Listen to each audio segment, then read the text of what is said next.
ایاک نعبد و ایاک نستعین. اللہ تیری عبادت کرتے ہیں اور تیرے سے مدد مانگتے ہیں. اچھا میں سب سے پہلے تو مدثر پھر سے آپ کے انتظامات کا میں آپ کو خراج تحسین پیش کرتا ہوں. اب مجھے بتائیں کدھر سے ہیں؟ پہلے مجھے بتائیں.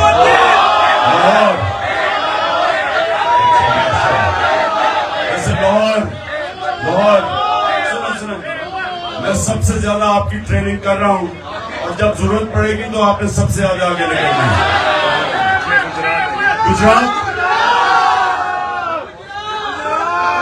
گجرات کے جب آپ یورپ جائیں تو سب سے زیادہ گجرات کے لوگ یورپ میں ملتے ہیں. بہت تیز لوگ ہیں ماشاءاللہ. آگے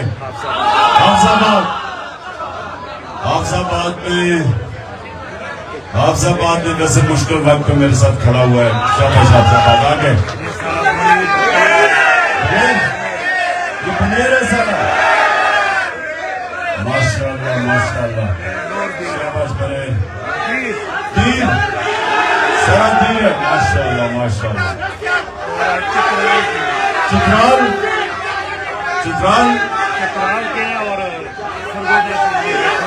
سرگودا بکر کا تو کوئی بھی نہیں نظر آ رہا. ادھر چیچاوتی. ایک آدمی ہو تم چیچاوتی سے. ایک آدمی نہیں, میں کارکن چاہیے مجھے. سنیں. اچھا جی ابرام سے خاموشی. تین ہی صرف آئے ہو.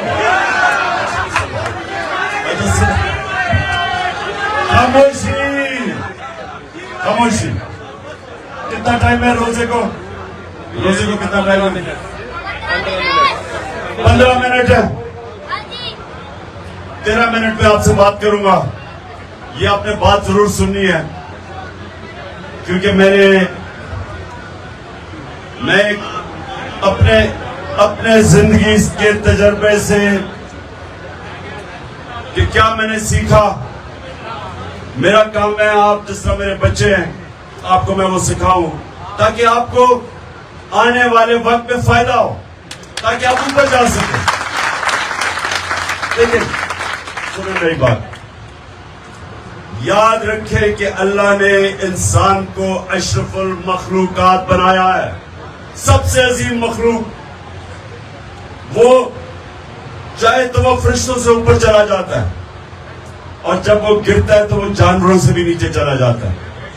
یہ یاد رکھیں. یہ اللہ نے فرشتوں کو یہ صلاحیت نہیں دی. فرشتے وہ کام کرتے جو اللہ کہتا ہے. وہ اللہ کے خلاف کوئی کام نہیں کر سکتے. انسان اس کو اللہ نے موقع دیا ہے کہ تم اگر اللہ کے حکم پہ چلو گے تو تم آسمانوں پہ پہنچ جاؤ گے.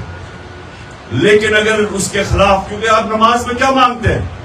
آپ 2 راستوں میں سے ایک راستہ مانگتے ہیں کہ اللہ مجھے سیدھے راستے پہ لگا. اس راستے پہ نہیں جو تباہی کا راستہ ہے. تو آپ کے سامنے زندگی میں 2 راستے ہوں گے. غور سے سمجھے. ایک عظمت کا اور ایک تباہی کا راستہ.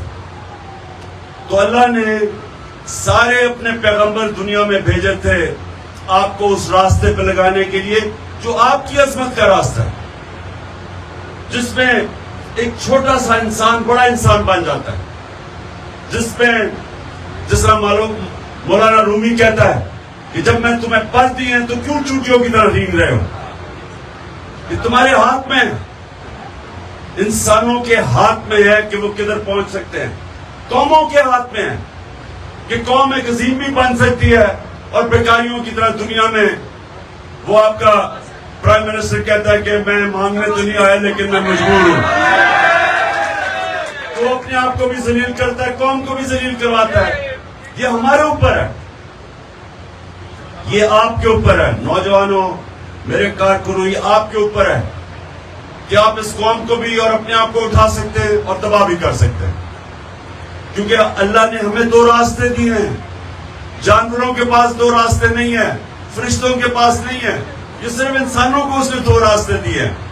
ہمیں فیصلہ کرنے کا اس نے کہا کہ تم فیصلہ کر سکتے ہو اور پھر ساتھ اس نے 5 وقت کی آپ کو نماز اس لیے دی ہے کہ مسلسل اللہ سے آپ مانگے کہ اللہ مجھے اس راستے پہ لگا جس کو تو نے نعمتیں بخشی ہیں، جس کو تو نے عظمت دی ہے، وہ دوسرے راستے پہ نہ لگا. یہ اس لیے کہ آپ کے پاس موقع ہے 2 میں سے 1 راستے پہ جانے کا. تو اب میری بات سنو، میں نے اپنے تجربے سے آپ کو بتا رہا ہوں کہ میں دینی آدمی نہیں تھا، میں اس راستے پہ ہمیشہ نہیں تھا.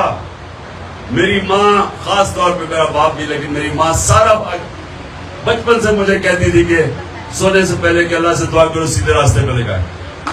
اب ہم سنیں میری بات، اب سنیں اب میں جیسے بڑا ہوا تو ہم فلمیں دیکھتے تھے، فلموں کے اندر ہیروز ہوتے تھے، ہمارے سپورٹ سٹار ہوتے تھے، وہ ہمارے ہیروز ہوتے تھے. تو والدہ کہہ رہی تھی اللہ کا سیدھے راستے پہ لگا، اور جو ہمارے ہیروز تھے وہ دوسرے راستے پہ لگے ہوئے تھے. یہ آپ کے سامنے بھی آئے گا. ایک بڑا راستہ لگتا ہے، یہ زبردست ہے، وہ دور سے فلموں سے لگتا ہے کہ وہ یہ تو بڑی زبردست زندگی ہے.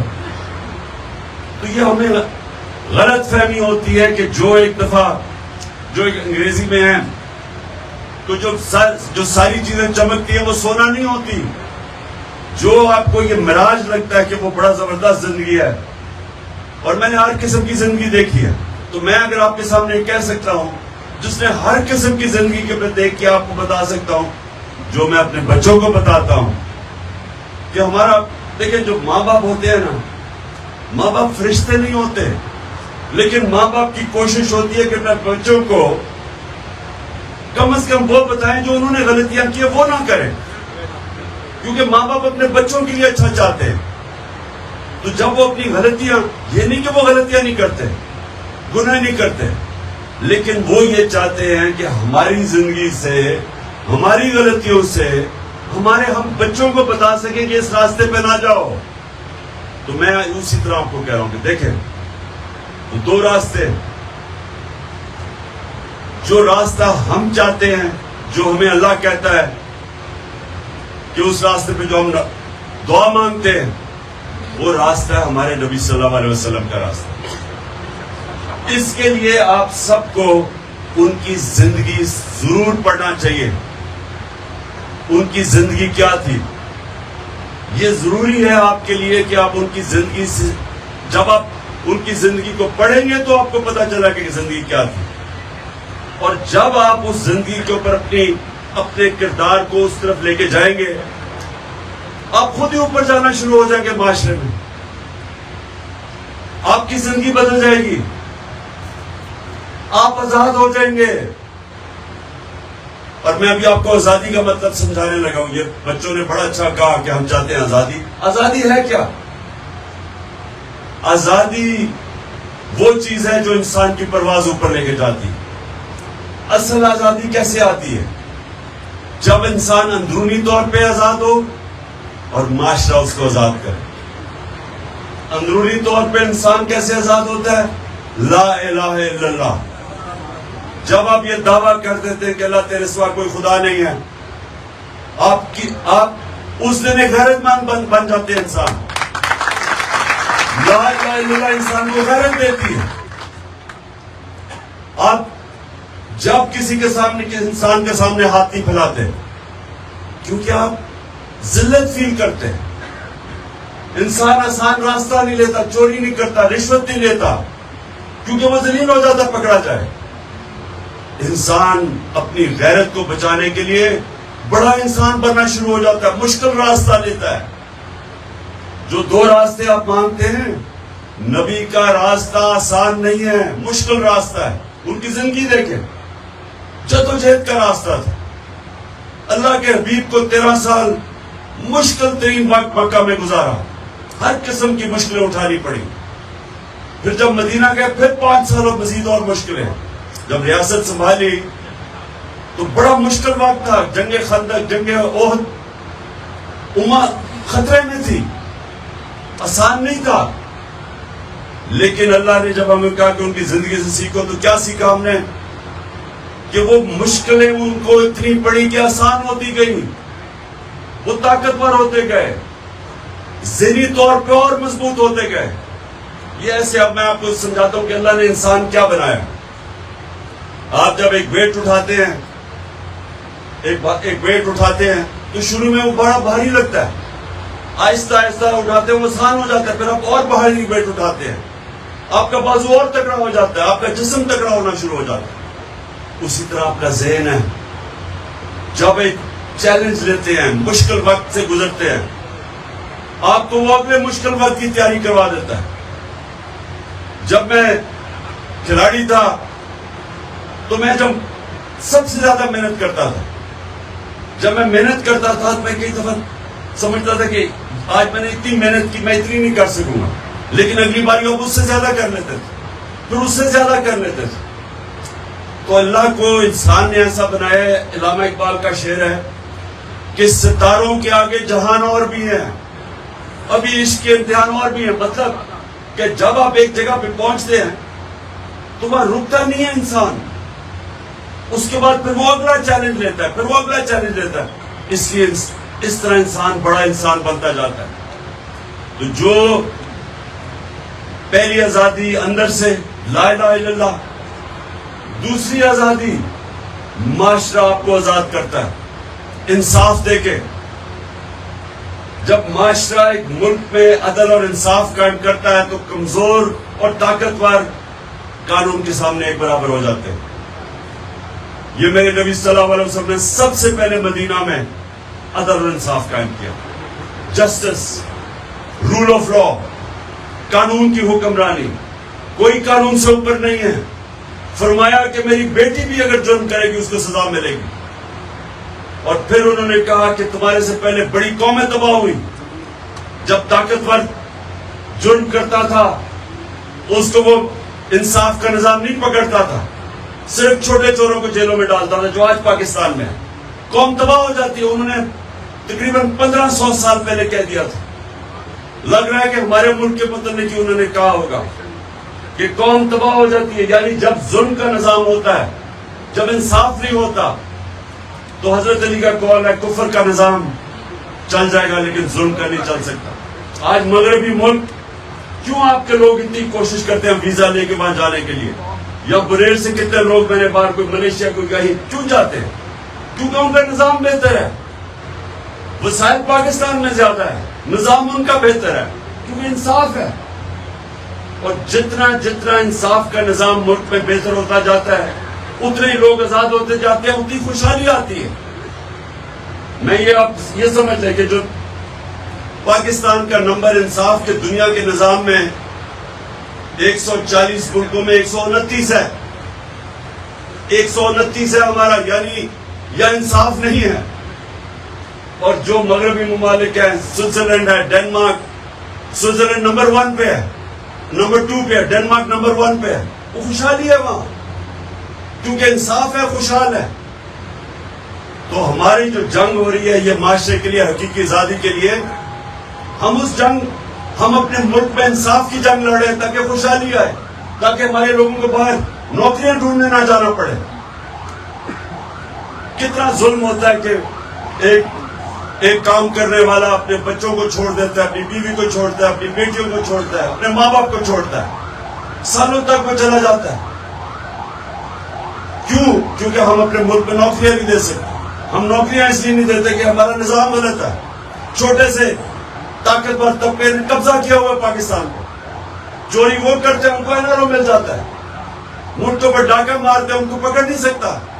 جن کو جیلوں میں ڈالنا چاہیے پولیس سے ان کو پروٹوکول دینی ہوتی ہے. اور یہ جو ہمارے جن لوگ جو محافظ ہیں وہ بجائے قوم کے ساتھ کھڑا ہونے کے ان کے ساتھ کھڑے ہو جاتے ہیں.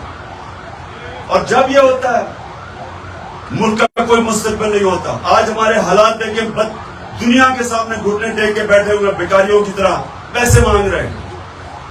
تو اسی کے اوپر تو نبی صلی اللہ علیہ وسلم نے کہہ دیا تھا کہ جو قوم انصاف نہیں کرتی وہ تباہ ہو جاتی ہے.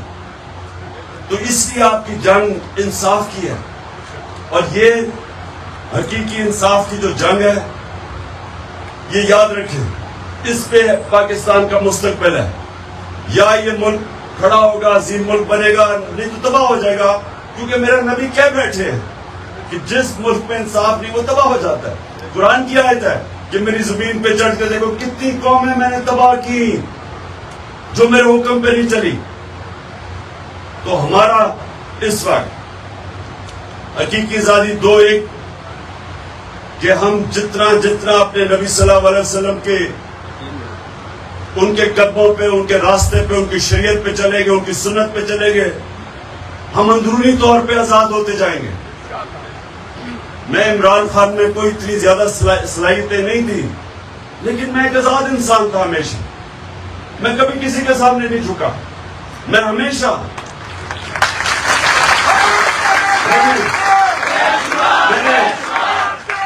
میں نے 3 منٹ رہ گئے کبھی کسی کے سامنے ہاتھ نہیں پھیلایا، کبھی کسی کے سامنے جھکا نہیں. اور چونکہ نہیں جھکا تو میں اور اپنے پیر پہ جتنا کھڑا اور رائے حق پہ جتنا کھڑا ہوا اور مقابلہ کیا، اور اللہ نے طاقت دے دی. آپ میں سب میں یہ صلاحیتیں ہیں، لیکن کبھی شارٹ کٹ نہ لینا، کبھی پیسے کے غلام نہ بننا، پیسے کو استعمال کرنا سیکھنا، کبھی پیسے سے استعمال نہ ہونا.